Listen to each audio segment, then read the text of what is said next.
An automobile was rushing home after finishing the night shift when all of a sudden a puppy appeared in front of it. As the car's brakes were pressed firmly, the driver's breathing became rapid. He immediately descended, wondering what had happened to the puppy. There was no reason to worry though, as the collision spared both the puppy and the car's driver. At the car's left and right rear axles, the puppy could be seen trembling. After seeing that he was unharmed, the car's driver let him out, but left him close to a bush and continued on. Yet even after making a small amount of progress, he was pushed to stop the automobile again by unexpected ideas. Despite the fact that the puppy did not get very far, the car's driver sped after it and grabbed it up. At this point, he felt affection. The puppy's deep black hue, velvety hair, and fascinating pale blue eyes. In an instant, the puppy and the driver of the car both came to a halt. The driver then immediately brought the dog home. The children were pleased to see the puppy and said, "Dad, you did a beautiful job." They then carried the puppy in their arms and went to the inner room while expressing their pleasure towards it. "Two kids were not already enough.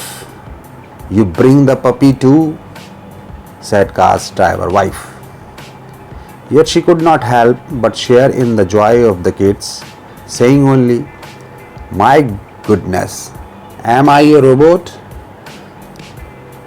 As the children arrived with the dog and saw their parent grinning, everyone was happy.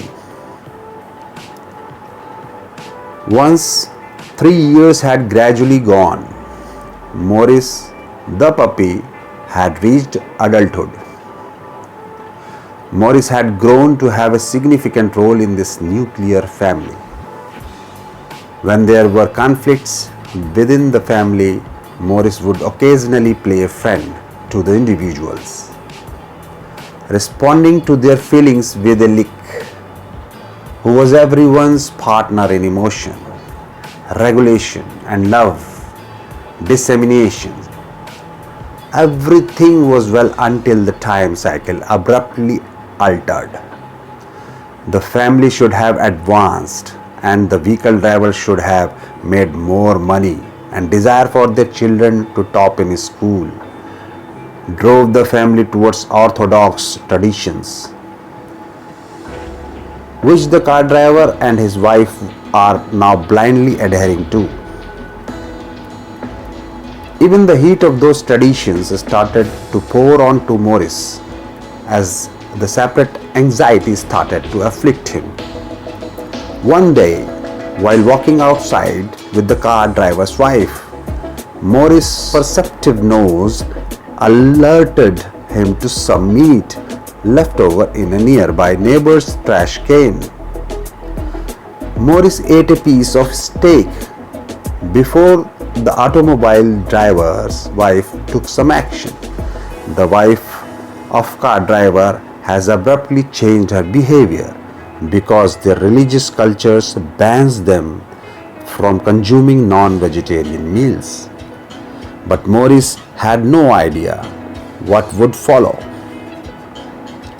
Now the circumstances were such that the driver's wife left Moris outside while the home was locked from inside. What do you suppose would have happened if the car driver's wife had revealed everything to the car driver the time he arrived home that evening? The frozen moment was broken that day, and the driver of the car now find Moris less appealing than before. The driver of the car will now resume his previous behavior, supporting his wife, and did not let Moris stay inside indefinitely. How dreadful it was that even children could not rebel against their parents. Moris is now seen sporadically near the home of the automobile driver, travels from door to door, and is quite frail and unhappy. But the confluence of orthodox tradition and desire completely ignored the Moris. And as a result, he is now no more than a stray dog. Do you agree that bringing Moris home was a good idea? Or should the family's action have been this extreme? Or if both suffered the same fate? Please comment.